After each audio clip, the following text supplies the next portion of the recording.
अस्सलाम वालेकुम dear students. आज के लेक्चर में हम बात करेंगे अबाउट मैक्सवेल्स इक्वेशंस या फिर हम इसको टेंटेटिव मैक्सवेल्स इक्वेशंस भी बोलते हैं।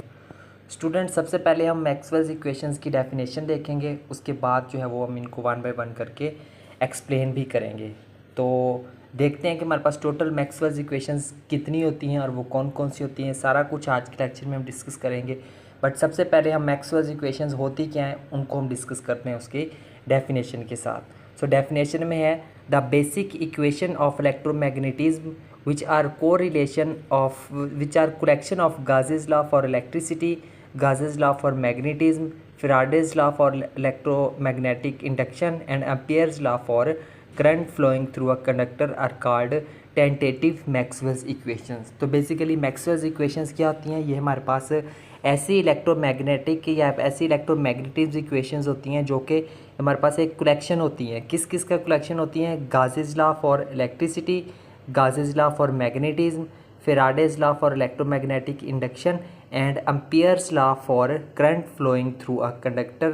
ठीक है, तो इन चार जो हमारे पास जो इक्वेशंस होती हैं, ठीक है, ये जो चार लॉज हैं, इनके कलेक्शन को हम क्या नाम देते हैं? मैक्सवेल्स इक्वेशंस का नाम देते हैं। ठीक है स्टूडेंट, तो ये इसकी बेसिक सी डेफिनेशन थी जिसको आप देख सकते हैं। तो उसके बाद जो है वो मज़ीद हम इसको देखते हैं यहाँ से। These four equations are essential to understand electromagnetic waves। ठीक है, अब ये क्यों ज़रूरी हैं, यानी कि इनको हम किस मकसद के लिए इस्तेमाल करते हैं? तो ये हमारे जो को इलेक्ट्रोमैग्नेटिक वेव्स को समझने के लिए हमारे लिए जो इक्वेशंस हैं ये इंपॉर्टेंट है। ऑप्टिक्स को समझने के लिए, radio waves and TV, radio और टीवी जो ट्रांसमिशन है उनके लिए ये वेव्स बहुत ज़रूरी हैं ये इक्वेशंस। ठीक है, माइक्रोवेव अवंस में बहुत ज़्यादा इस्तेमाल होता है एंड मैग्नेटिकली लेविएटेड ट्रेन्स। ठीक है, और इसके अंदर भी इसका यूज़ किया जाता है। ठीक है,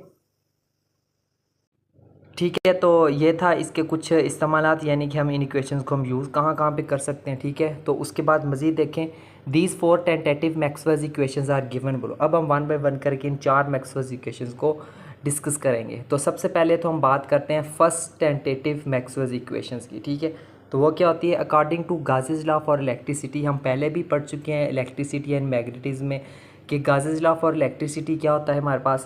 the electric flux passing through any closed surface is equal to 1/ε0 times the total charge enclosed by the surface. तो यानी कि किसी भी क्लोज्ड सरफेस में से जो हमारे पास जो पास करता हुआ इलेक्ट्रिक फ्लक्स है वो किसके बराबर होता है? 1/ε0 times the total charge enclosed by the surface, यानी कि उस सरफेस के अंदर जो टोटल चार्ज है उसके 1/ε0 टाइम के इक्वल होता है। ठीक है, तो ये है इसकी मैथमेटिकल फॉर्म। ठीक है, तो यहाँ से हम जानते हैं कि जो हमारे पास जो फाई ई इलेक्ट्रिक फ्लक्स है ये बराबर होता है integral of E dot d ए के बराबर होता है। तो उसको हमने जो है वो इसी से प्रेजेंट कर दिया। तो ये आ गया integral E dot d A is equal to Q over epsilon naught. इसको हम क्या देते हैं? इक्वेशन नंबर 1 का नाम दे देते हैं। ठीक है, और ये क्या है हमारे पास? It is called integral form of first tentative Maxwell's equation.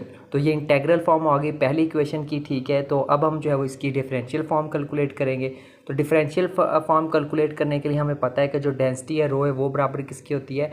D Q over d V के बराबर होती है। ठीक है, तो यहाँ से जो है वो हमें रो डी वी बराबर आ जाएगा डी क्यू के, और यहाँ से क्यू के अगर हमने वैसे तो दोनों तरफ इंटेग्रल लेके Q is equal to integral rho d V के बराबर आ जाएगा। ठीक है, सो इसको हमने इक्वेशन नंबर 1 में पुट कर देना है, यानी कि इस क्यू की जगह उसकी वैल्यू पुट कर देनी है। ठीक है, तो वो हमारे पास क्या आ जाएगी?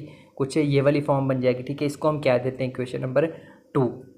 अकॉर्डिंग टू डाइवर्जेंस थ्योरम के मुताबिक जो हमारे पास जो इंटेग्रल है वो किसके बराबर होता है? यानी कि जो सरफेस इंटेग्रल होता है, यहाँ पे ये जो दरमियान में आपको साइन नज़र आ रहा है इसके इंटेग्रल के, ये सरफेस इंटेग्रल या फिर क्लोज्ड इंटेग्रल को डोनेट करता है। ठीक है, तो क्लोज्ड इंटेग्रल को वॉल्यूम इंटेग्रल में कन्वर्ट करने के लिए हम कौन सा लॉ यूज़ करते हैं? डाइवर्जेंस थ्योरम यूज़ करते हैं। ठीक है, तो उस थ्योरम के मुताबिक हमारे पास जो closed integral E dot d है वो बराबर आ जाएगा volume integral del dot E into d V के बराबर आ जाएगा। ठीक है, सो इक्वेशन नंबर 2 बिकम्स, यानी कि अब इस पार्ट की जगह पे हम ये वाला पार्ट लिख सकते हैं। तो उसको हमने रिप्लेस कर दिया तो हमारे पास कुछ ये वाली फॉर्म बन गई। ठीक है, अब ये वाली पूरी की पूरी इक्वेशन टर्म जो है वो प्लस है, तो दूसरी तरफ जाकर क्या होगी? माइनस होगी। इन दोनों में से जो है वो इंटेग्रल भी हम कॉमन ले सकते हैं और साथ में डी वी को भी कॉमन ले, अंदर हमारे पास ये वाला पार्ट रह गया। ठीक है, अब दोनों तरफ अगर हम डेरिवेटिव ले लें तो इंटेग्रल और डेरिवेटिव आपस में कैंसिल आउट हो, तो ये वाली इक्वेशन जो है वो किसके बराबर आ जाएगी, ज़ीरो के बराबर आ जाएगी। अब हम जान सकते हैं कि जो वॉल्यूम है वो तो ज़ीरो नहीं हो सकता, ठीक है। अब वॉल्यूम को तो हम ज़ीरो के इक्वल नहीं कंसिडर कर सकते।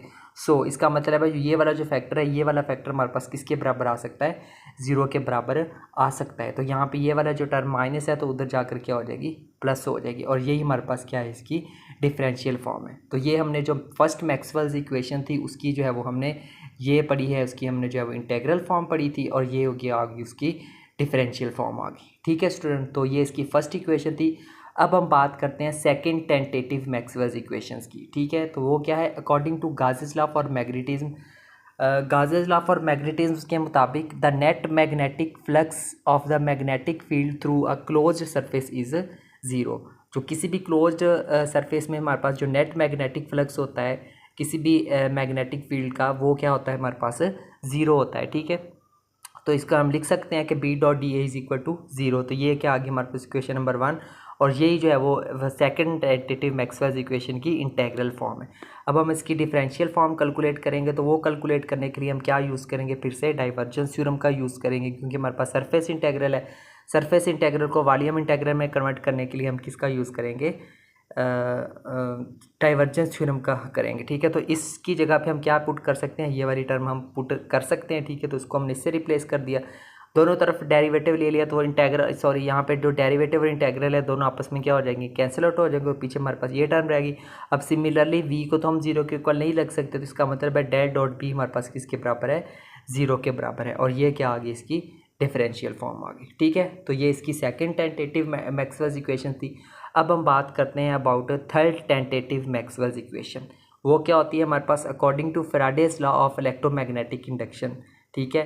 Faraday's law of electromagnetic induction के मुताबिक हमारे पास जो क्या होता है, the rate of change of magnetic flux in a loop is equal to induced EMF, ठीक है। Rate of change of magnetic flux किसके बराबर होता है, इंड्यूस्ड ईएमएफ के बराबर होता है हमारे पास, ठीक है।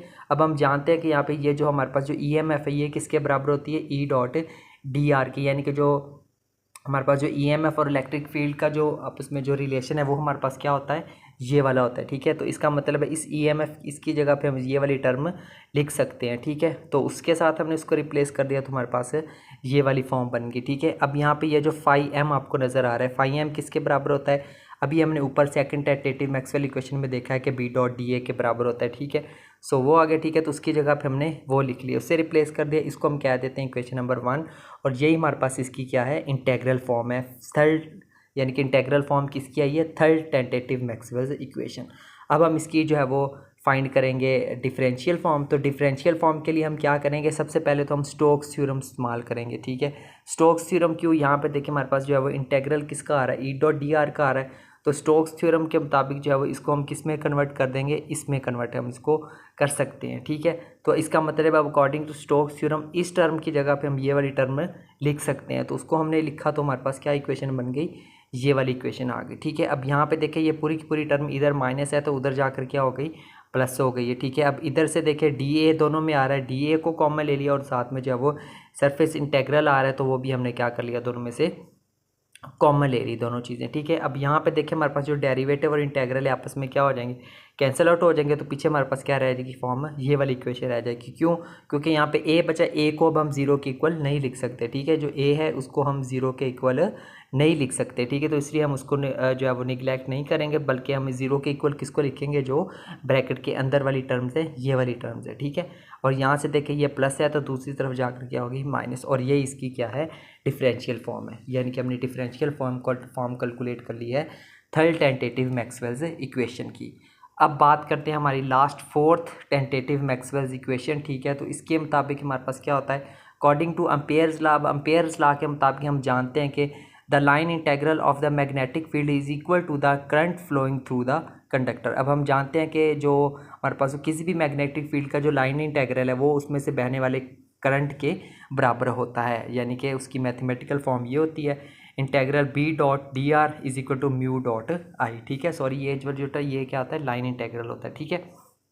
इसको हम क्या देते हैं इक्वेशन नंबर 1, ठीक है।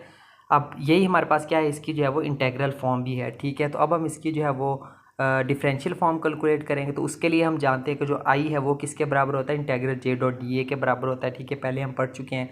सो इस आई की जगह पे ये जो हमारे पास म्यू के साथ आई आ रहा है, इस आई की जगह पे हमने इसकी वैल्यू पुट कर देनी है, ये वाली, तो हमारे पास इक्वेशन कौन सी आएगी, ये वाली इक्वेशन आ जाएगी, ठीक है।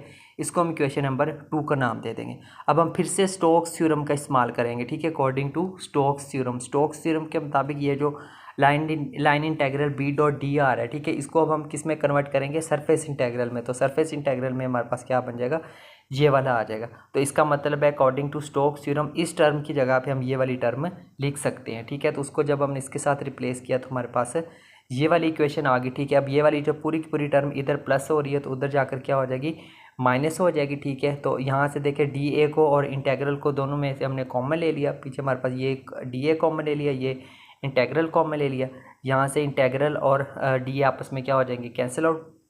पीछे हमारे पास ये टर्म रह जाएगी, ये जो माइनस है तो उधर जाकर क्या हो जाएगी, हमारे पास से प्लस हो जाएगी। और ये इसकी क्या है, डिफरेंशियल फॉर्म है, फोर्थ टेंटेटिव मैक्सवेल्स इक्वेशन, ठीक है स्टूडेंट। तो ये था हमारा आज का लेक्चर जिसके अंदर हमने डिस्कस किए हैं 4 मैक्सवेल्स इक्वेशंस को, उनकी इंटेग्रल फॉर्म भी और साथ में जो है वो उनकी हमने डिफरेंशियल फॉर्म भी कैलकुलेट की है। तो उम्मीद करता हूँ आपको आज का लेक्चर बिल्कुल अच्छे से क्लियर हुआ होगा, ठीक है।